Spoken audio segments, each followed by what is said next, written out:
Thank you. It's great to be back here. It's such a great time here in April. And you're seeing a very sneak peek. Just last week, me and my team finished the rough cut. How many of you have ever seen a rough cut of a film? Okay, so for those that haven't, it really means it's not completely done. So you're going to see, sometimes the sound is not complete, or we're just experimenting with sound design. Some places you'll even see some text on there like this will be animated. So when I was it's like hot off the presses, if there could be some equivalent in film, this is the case. I'm really excited to share it with you. It is a film that explores what it means to be connected in the 21st century. So I explore that in the ways that you would assume technologically, but I also explore it in a bigger sense of just about connectedness with all the major issues of the 21st century. And then I also explore it on an emotional level in a personal way. So the tagline we're kind of playing with, and after you see it, I'd love to hear what you think. We're exploring So Connected, an autobiography about life, death, and the pursuit of technology. Because we're trying to make sure that you know it has this personal component. So we're still in that place where this is part of the creative process. Film is extremely collaborative. I was just talking with my good friend Jonathan about the difference. I also sculpt, which is a very private thing for me, and I don't really show my work that much, and it's much more just about being in a studio for 4 hours with a model and just doing something that I get into a different space. But filmmaking is very much, in some ways, every audience, I really feel what you're reacting to, and because this is a rough cut, I try to feel the vibe of the room, and I've had some rough cut screenings, and it's really interesting of people that don't know me versus do, filmmakers, technologists. It's really interesting how you can kind of feel a room. And so this will be also good for me because it's not done. So we'll be spending the next 4 months tweaking and showing it to various people and advisors. So you are one of the very first groups. So I'm going to show you the setup, which is the first 10 minutes of the film. Or actually, I'll probably show you maybe the first 17 minutes. Then I'm going to stop, and then I'm going to kind of jump to the end to show you where some of these ideas land. Because the second clip has, I think, a lot to do with leadership in the 21st century, because being a leader today, you have to think about the implications of the connectedness. We are in a web of data and a web of connectedness, and it has so many implications for the way you inspire people, the way that you get them activated to do something, and the way you're able to follow up with them and keep them along with whatever crusade for good you're doing, which I'm sure many of you are doing here. So I think I'm going to start with Sophocles, who said, "Nothing vast enters the life of mortals without a curse." And you'll see how I explore in the film that I really believe that technology is both a curse and has incredible vastness to it. So with that, I'm going to, hopefully we can lower the lights. There are my AV folks.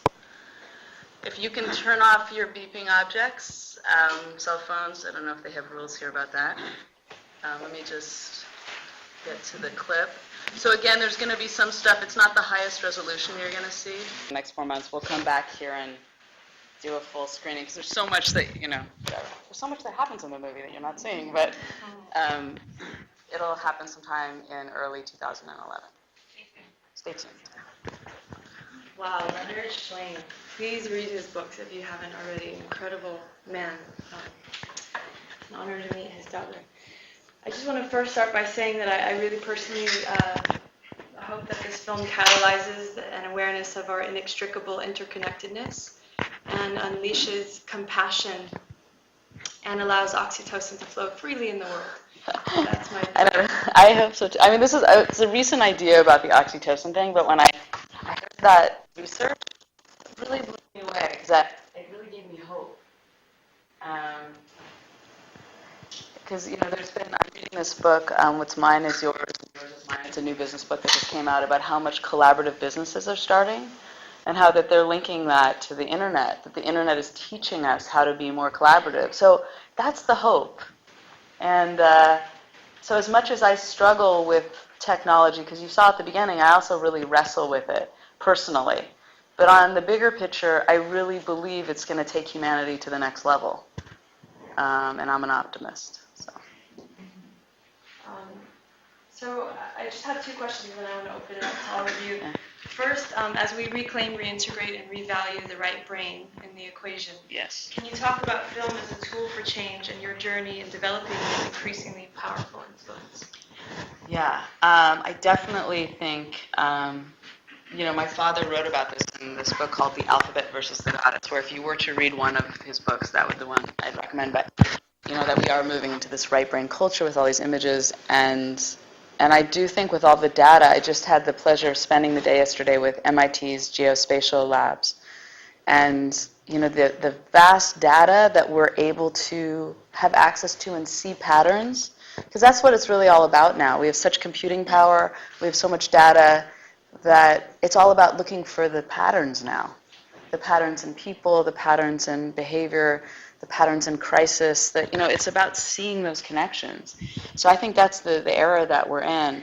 And personally, I was running the Webby Awards, and I was just about to have my first child, and all the women in the audience, when you have a child, or if you do, you have to really work differently. And I was working like 70, 80-hour weeks running the Webby Awards. Events are very time-intensive. And every year I had to put the same amount of energy, if not more, to kind of one-up what we had done the previous year. So I was working so much. And Bush had just come into office, and the first thing he did was cut off funding to family planning all over the world, and I was so pissed about that. So I approached Planned Parenthood, and I said, let me make a film for you to re-engage my generation on reproductive choice and the importance of it, because I felt like we were not engaged enough. So I made this film called Life, Liberty, and the Pursuit of Happiness. It took me 3 months to make, and put it out there, and got into Sundance, and every Planned Parenthood in the country used it to raise awareness for the election and for fundraising. And and that was before you could show a movie on the web, if you can imagine. It was before YouTube. But I was just starting to see the power of like a short film, because that was only 12 minutes long, a short film coupled with the power of the web to make social change. And here I was just about to start having a child, and I thought, God, look at that. That thing lives without me. The Life, Liberty, and the Pursuit of Happiness, it still plays all over the country. It doesn't need me anymore. So I thought, that's working much smarter with my time. I could be much more effective. So shortly after, I wanted to sell the Webby Awards, and I was going to devote my career to film coupled with the power of web and live events to make change. After that, I made The Tribe, and then I made a film called Yelp, which I'll show you in a little bit. It's just 2 minutes. And I make these... the films to me are just triggers for discussion. So I also, I worked with professors, from Harvard and Columbia and Berkeley to make this curriculum. This was on this other film I made about cultural identity. And we have a whole discussion kit, which have conversation cards around the film. So to me, the film is just the appetizer, and the main course is the discussion and the activism that come from it, or just the thinking that comes from it. So somebody was asking me, what's your goal with Connected? I mean, if there was one goal, it would just people stop and think of what is Connected. We're all moving so quickly, and these tools are just changing our behavior so much, and what does that mean? What does that mean personally to you? What does that mean as a leader? And I just think we need to stop and think more. I have a whole section in the film where I kind of come to that, but that we don't take that time, and I think it's really important as we're kind of speeding up. Everything's speeding up. So that's kind of how I got on that. That's a long answer to a short question. Yeah. Disconnect? What? You mean disconnect? Yeah, funny you say disconnect. Can I just show you one more 2-minute film on the subject of disconnection? Because I made a whole little film about it. Let me just get it up here. Because I told you I wrestle with disconnection, and I made a little film with my husband about it. Can we get lights down?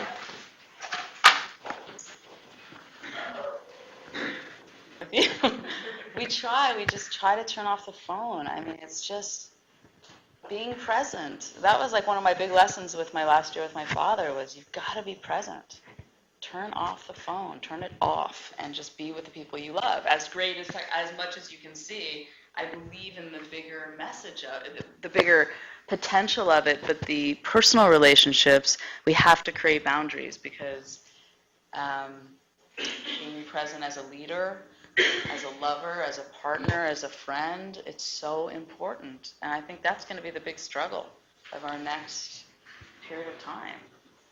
I wonder if our kids will laugh that I'm even saying to unplug, because they'll be blinking instead of searching and clicking, and who knows, that might be just a ridiculous premise to unplug, but that's in our generation, I think that's what we're going to struggle with. Thank you. Well said. And on that note, you've touched upon these dangers, and that quote you opened from Sophocles, the dangers of hyperconnectivity. What are they, and how do we navigate around them to achieve optimal potential in an interdependent world? Well, I think interpersonally, if we can be present, but then, it's such an exciting time to be alive right now. The fact that you can just connect with all these people with common interests from all over the world and do things together. It's so exciting. I'm so glad I'm alive at this moment, And it's good to think about other moments when big technologies. The reason why I talk about the alphabet is when books came around, they said people aren't going to have a memory anymore. That was the big concern of that day, was that books were going to remove our memory. And that's really interesting to think about, that was the concern. And then when TV came around, and I certainly know growing up, I was a TV child, The Love Boat, Fantasy Island, Three's Company, Brady Bunch. I watched all that. My brain didn't go to mush. That's what they said back then. Remember that? It was like your brain's going to go to mush. It didn't go to mush. So, I think about how distracted I really do work differently now. I'm very multitasking in a way that when I watched my father do surgery, he was so focused, just didn't move from the body, like just telling the nurses to hand him things. And he had such myopic focus for sometimes 7 and 8 hours. Can you imagine? No. Right? We don't work that way anymore. And I really think it has changed our minds. But I also know I'm very productive, and I can mobilize huge numbers of people around issues with the click of the mouse. So, those are the things. Like, there's potential, and there's also, we have to be I think it's like mindfully plugging in and mindfully unplugging. Well, Allison, I was going to say, let's open it up to questions. I want to hear from everyone. Okay. Hi, I'm Allison Shapiro. I'm a graduate of the Mid-Career Program, and I work at the Center for Public Leadership. I'm a big fan of The Tribe. It's a great film. And I'm wondering, as I see this, I'm wondering about the future of tribal identity or traditional group identity, when so many members of the group are forming so many connections between groups and with other groups. And how do you think that'll happen? So I made this film called The Tribe that she's referring to, which explores American Jewish identity told through the history of the Barbie doll. I know it sounds like a bizarre premise, but I try to use humor to delve into these heavier issues. And actually, as I was watching Yelp after I watched Connected, like you'll see, I've created all these animations with my fantastic animator, Stefan Nadelman.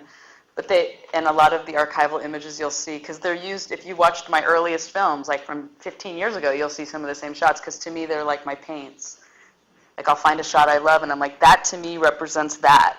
Or that animation that we spent a month creating always is going to represent that to me. So back to The Tribe. So that film really explored, tribal identity. What does it mean in the 21st century? Because we associate with so many different tribes. So I'm Jewish, but I probably wouldn't first tell you that. I'd probably say I'm a Democrat. I'd probably tell you I'm from San Francisco, because that says a lot about me, right? By choice. I'm from there, but I lived in other places and went back. And then if you were Jewish, I'd probably tell you I was Jewish, because I know when other people are Jewish. Or if I thought you were Jewish, but I wasn't sure, I'd throw out some Yiddish and see if you responded. But it's definitely not the first way I'd identify, and I think that is how it's changing, that we have so many, I'm part of the Twitter tribe, I'm part of this tribe, and so it's kind of exciting, because I think there's so many different ways that I connect with people.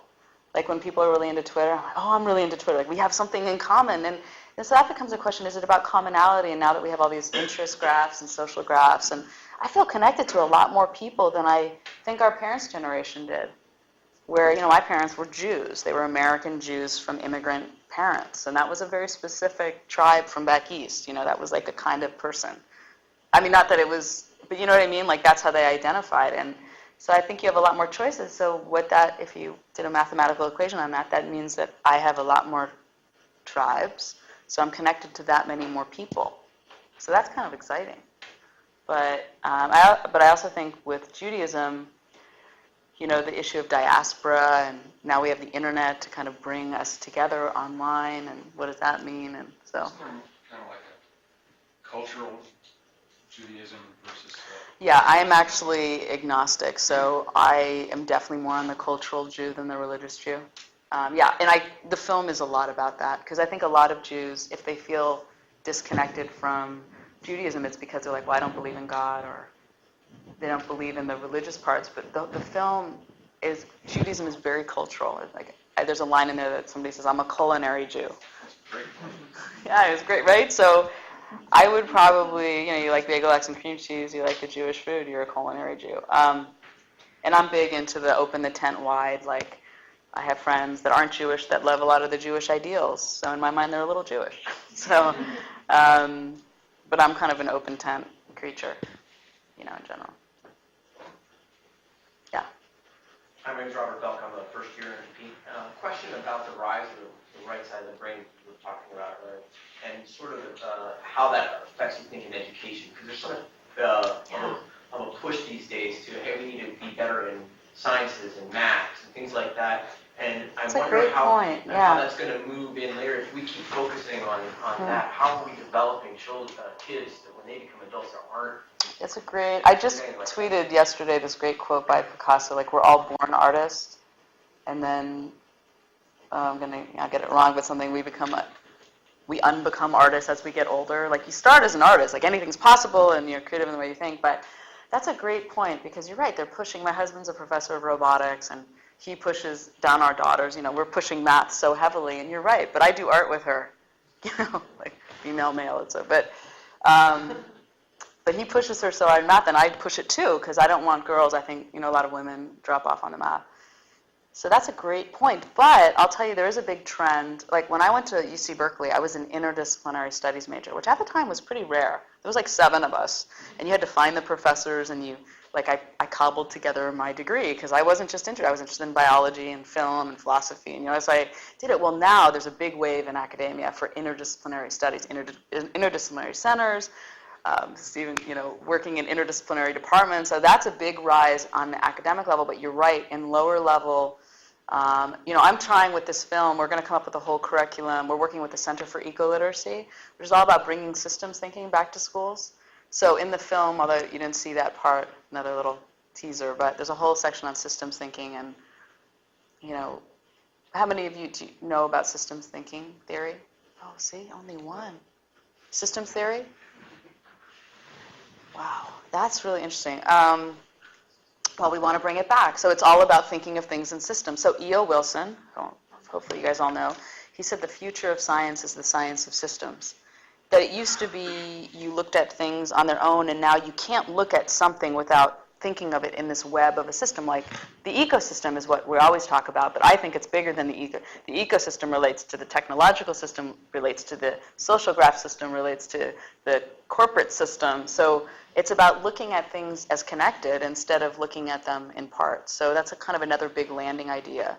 So the systems theorist, did he go to Harvard or MIT?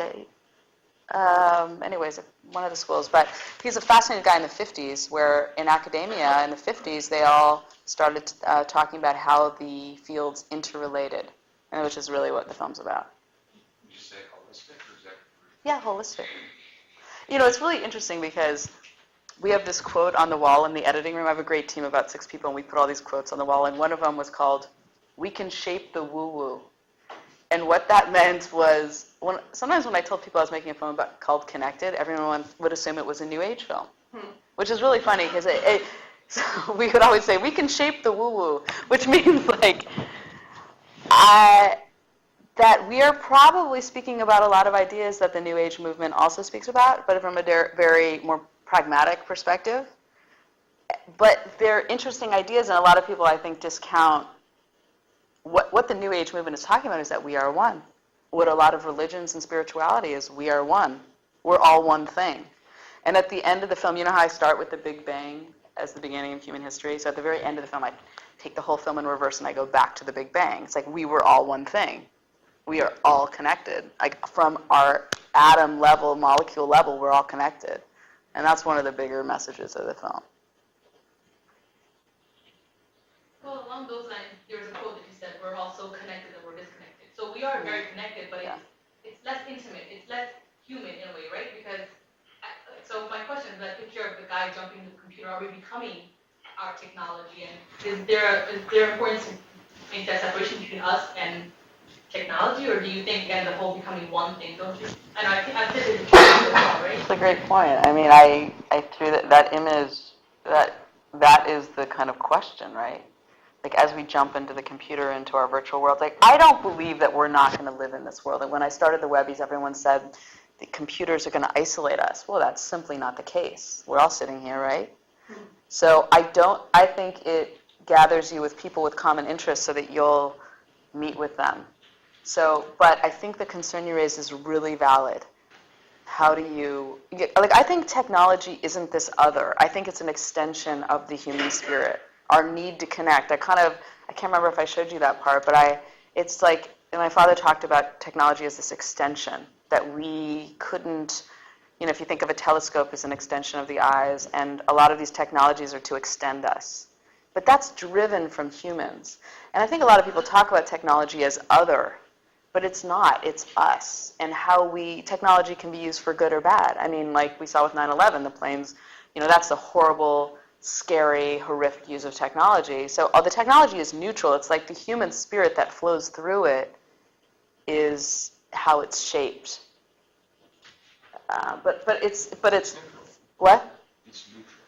Technology is neutral, and the spirit that you project into it is right. Can I ask a follow-on to that? I guess what I'm most concerned about is the art of conversation. Because I appreciate we can connect through the computer or the internet, but there's no conversation. And I have friends who tweet all the time, and I find them speaking in tweets. We talk Really? in 160 character, phrases back and forth, boom, boom, boom, boom. Right, on the computer, but what about when you see them live? That's what I'm talking about. I'm talking live, that they are, especially in the It's a workplace. screenplay. In the workplace environment, yeah, people are talking in, like they're writing an email. You have your bullet, whatever you do, very succinct. And I wonder, about this art of conversation. I just think that I know we're connecting, and we are connecting through words, but we're not connecting through conversation. I don't know. At my dinner table, everyone would speak over each other, and they still do that. I mean, I don't know. I mean, that's an interesting point. I'll have to think about that. But I generally don't think that. I mean, I see people going on their cell phone when I even see me. I opened the movie that way because I thought I'd never become that person. I hated those people. Maybe speaking more in platitudes rather than deeper concepts. I don't know. I'm talking to you all very honestly, and I'm on Twitter. No, but I'm just thinking because I'm my own case study. I always think I've changed. I'm a filmmaker, so I think a lot about distribution. And in the last 6 months, I'm downloading everything instead of Netflix, which is my behavior's changed so much. So I always kind of think of what am I doing because I'm usually testing out technologies first. So what is my early adapterness? So I guess I'm saying I still am talking to you all very honestly and in long sentences. Am I? I don't know. But that's an interesting I'm point. actually more worried about the next generation, because I see my kids who I am the same person back and forth and goes on to 20 minutes, and I'm like, why don't you just pick up the phone and call the person? Yeah, It's yeah. Why would I do that when I am back and forth? Yeah, the way that they use technology is definitely, that is, go ahead. In a sense, that's kind of a different kind of conversation. I mean, you carry on, I can't remember what it is, but it's like you're still carrying on a conversation, but you have time to... Process. It's like watching TV on the net. You can actually stop it when you want and go back to it. Yeah. And you can do that with conversation. Well, I think there's certain people, it's like a different, there's certain people I just enjoy emailing more than talking to. It's so, members of the family maybe? It's weird, my brother who's a very charming guy, but on email he's so curt. I'm like, who is this creature? One word response, because he doesn't want to have that interplay. He's a doctor, he's very busy. He's like, I don't want to exchange over you. I'm like, okay, I get it. So it's like he's trained me to do that to him. I do no fluffiness around his emails. I'm just like, yes, no, because that's the way he does it, so I've kind of followed his tune. But But do I think people's conversations, see, I don't think everyone, is this going to replace this? I don't buy it. I think that, culture always influences things. I mean, certainly my films are getting short. Like I have this is an 84-minute film, but I have this new initiative where I'm going to make like 4 just 2-minute films about really important subjects that I think are really important to just put out on the web. Like that film Yelp went viral and got sent in crazy places, and I'm excited about, the shorter attention span is true. Hitchcock used to say a film should be as long as your bladder can hold, which is an hour and a half.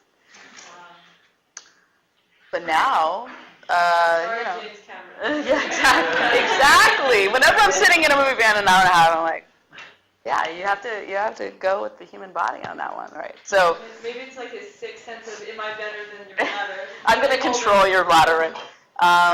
But yeah, except for my movie, right? How much do you love my work?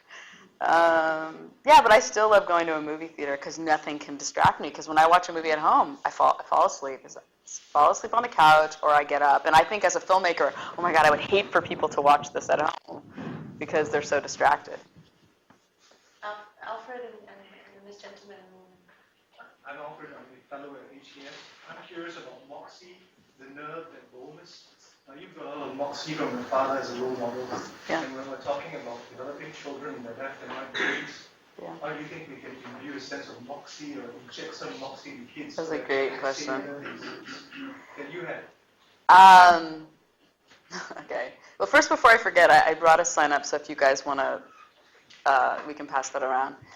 If you want to add your email, I do quarterly emails, but just about my company's films and whatever. So I'll put that out there. So Moxie. Well, it's interesting you ask about that, because I just gave the commencement speech at Cal at UC Berkeley, and my whole speech was about Moxie. Because I wrote this other speech, and I gave it to my husband, and he's like, Tiffany, they don't want to hear that. They want to hear how you got the Moxie to do what you do. And when he said that, I was like, oh, okay. Because, I feel very blessed. I had 2 parents who loved me. My mother's still alive, loved me, and I felt very supported. Both my parents were feminists, and so I know that were just like critical ingredients in my Moxie. But Moxie's like a muscle if you exercise it. Like when I speak now, I really don't get nervous. And when I was young, at Cal, that was 12,000 people. I got a little nervous. But normally, I don't get nervous anymore because I've done it so much. But it's like a muscle. So I think going out and taking a risk, like I'm the friend that if my friends are in jobs they don't love, I'm like, quit, do it. This is one life. You're gonna die. Do it. I'm that friend that's like pushing. So I think that you've got to do your passion. You've got to do social change. You have to do what you love. You have to be a good mom. Don't forget to have children, women. That's the other thing I will say. A lot of my friends worked so hard in their careers, they waited too long. I had a lot of fertility problems, so as I sit here with a room of women, that's a really important message I always try to say. But to have Moxie, you've got to, as I watched my father, who lived such a beautiful life, and he died, and I know I probably seem like I'm talking about it, like not as emotionally as you would think for somebody that was this close, but he lived such a good life. He took every risk. He lived life with such moxie and just risk, and he loved it. He was a surgeon. He wanted to write a book, and then he wrote a book about art and physics, but he was just a surgeon, but he just did it, self-taught.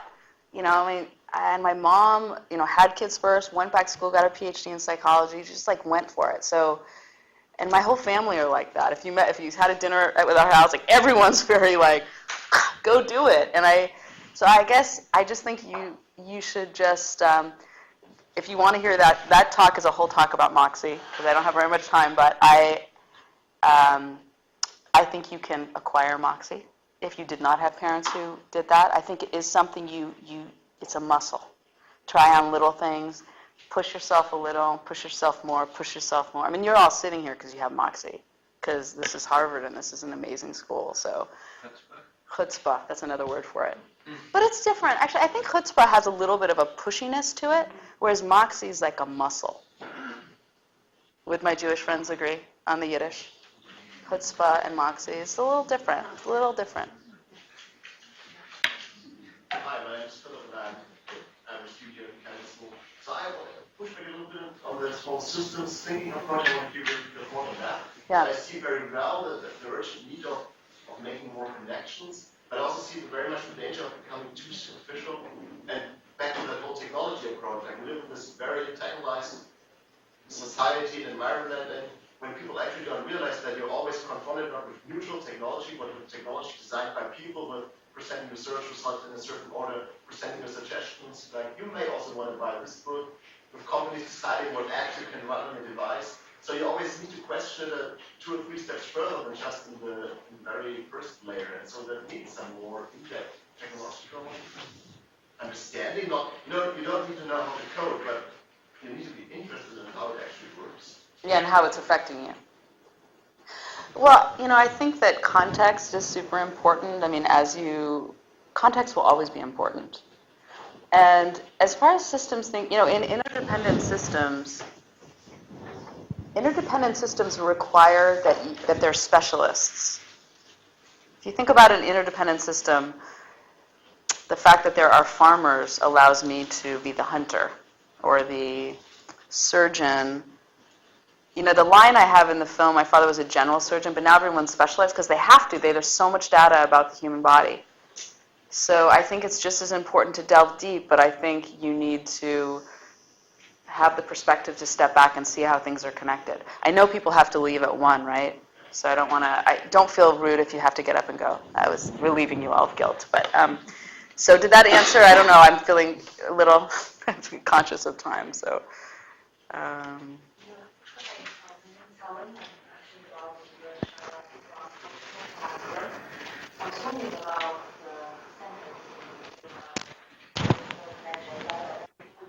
Yeah. I was reading a book about how cultural influence the logical, emotional mind. Yeah. How Western and Eastern culture. And the way that in Asia, what tends to be more emotional and versus more logical. Really? That's Interesting. And I was wondering about how can the cultural influence transform that emotional connection? How can that be done? Well,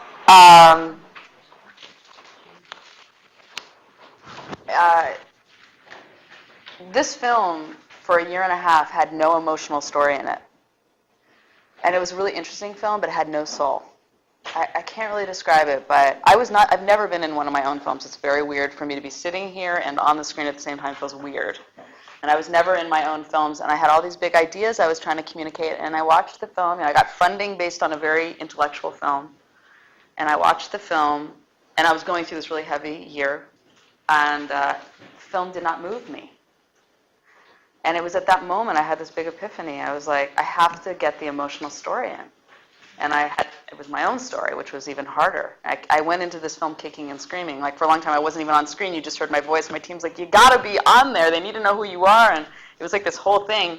The minute I got the emotion in the story, I mean, you only saw clips, but by the time you get to the end, you have the emotion to get the idea.